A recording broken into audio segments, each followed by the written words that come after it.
ay rated SPG. Striktong patnubay at gabay ng magulang ang kailangan. Maaaring may masiselang tema, lengguwahe, karahasan, sexual, horror o droga na hindi angkop sa mga bata. This special is brought to you by San Miguel Corporation.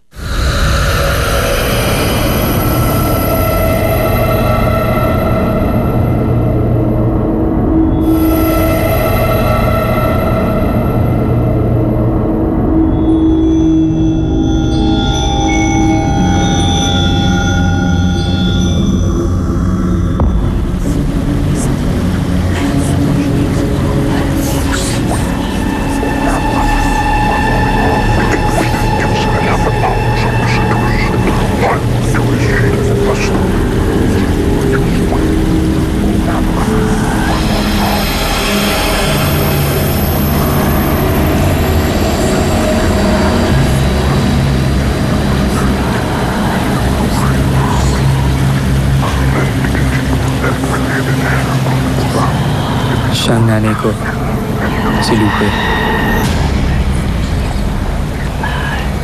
Mula pa sa kanyang impo, lola, hanggang sa kanyang ina ay pinasa sa kanyang kakayahang manghilot, manggamot, at mangulam.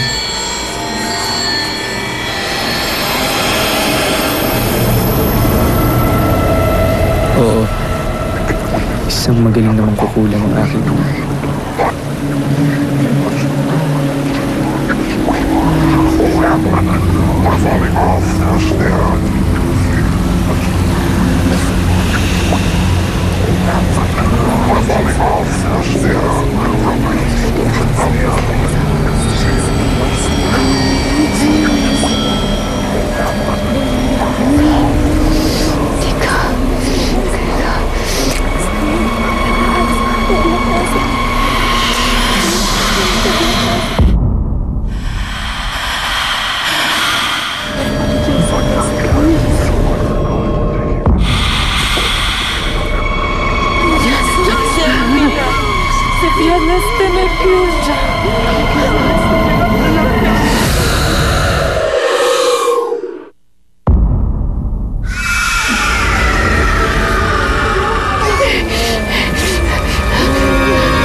Tinanggap na ng mga espiritu ang alay. Tagumpay ang ritual. Salamat sa inyong ginawa. Nakaganti na rin ako sa aking asawa. Nakatandaan niyo lang, Mrs., na ang lahat ng ginagawa natin na to ay may kapalit na gaba. Naway maging handa kayo sa maaaring kapalit nito sa ginawa niyo sa inyong asawa.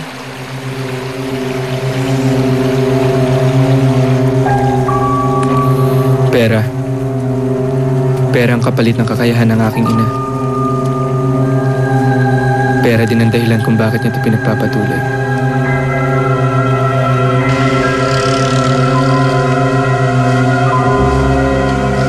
Ako si Angelo, panganay sa 4 na magkakapatid.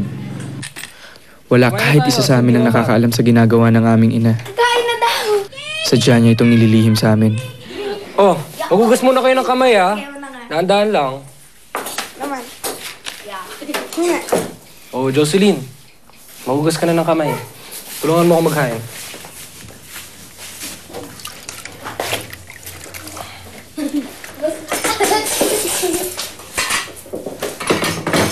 Oh. Tama, kuya.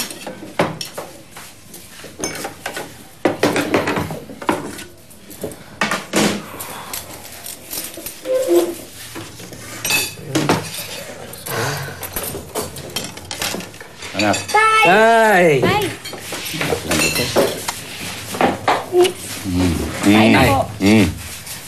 Okay na. Sigurado tay, pagod kayo galing biyahe. Ano, pagkain ko po kayo. Sige, sige. Kain tayo. Halika na. Tara. Saan ang nanay niyo? May pinuntahan po sa kabilang bayan. May hinilot daw po at may tinawas. Teka, ano nangyari sa mukha mo? Eh, yung mga buwisit po kasi sa kanto eh. Tinutokso ko. Anak daw ako namang kukulam. Aman, Cindy. Nay! Nay! Ako sa inyo. Ano po? Wow! Ganda naman ito na. Yung bago Thank you naman po. sa... Kain na po, Nay. Nay, po kayo. Kain po tayo. Tayo. Mauna na kayo. Ano na? Kumain ka ng gulay. Apo.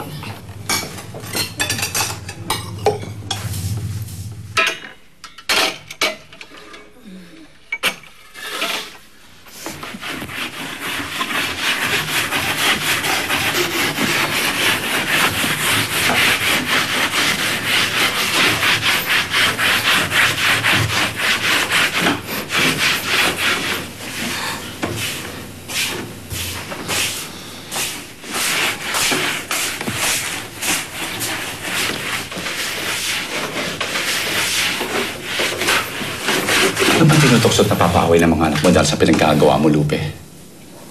Akala ko ba nagkasundo na tayo, titigil mo na yan? Yun naman boses mo, Han. Baka marinig tayo ng mga bata. Bakit ko yun ng boses ko? Ayaw malaman ng mga bata hindi tunay ang mga ginagawa mo? Ayaw malaman na hindi ka tunay na manghihilot o mananawas? Akala ko ba tinalikuran mo na yung grupo mo? Akala ko ba titigil mo na yung pangkulang alang-alang sa mga bata? Anong gusto mo? Anong gusto mong asahan namin? Yung kinikita mong kakarambot?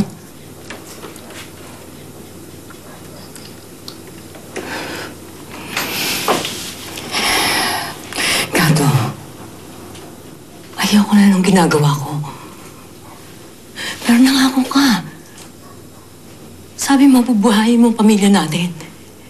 Magpapadala ka ng pera buwan-buwan. Pero asan?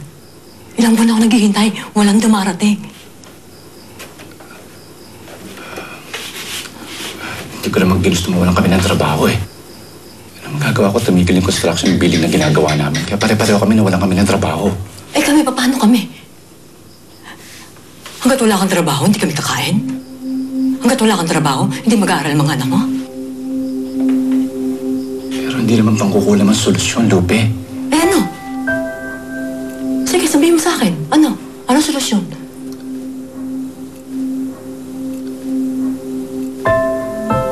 Masama yung ginagawa mo, Lupe. Masama yung pangkukulam. Kasalanan niyo sa Diyos. Mas kasalanan kung hahayaan natin mamatay sa gutom mga anak natin. Lupe, ito sa puso, tigil mo na yung pangkukulam.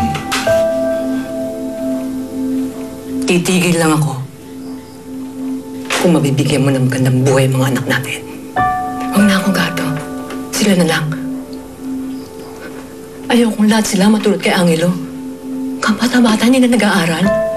Nagtatrabaho para makatulong sa atin. Gato, tayo mga magulang. Tayo ang dapat bumubuhay sa kanila.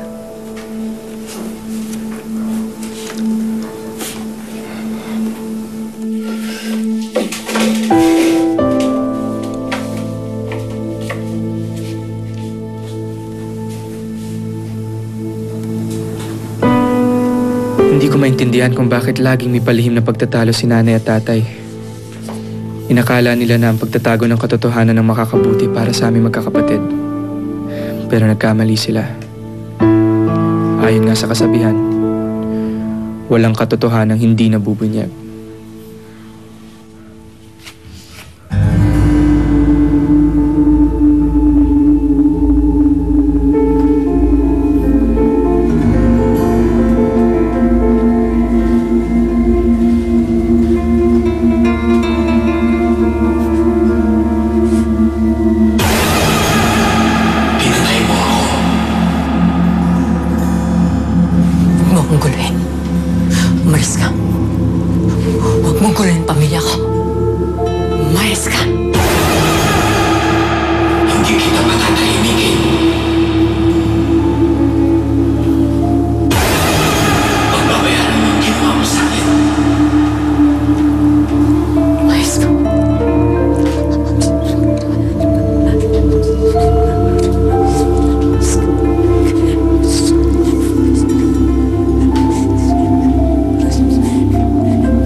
Marina! 5 kwentong nagpalaya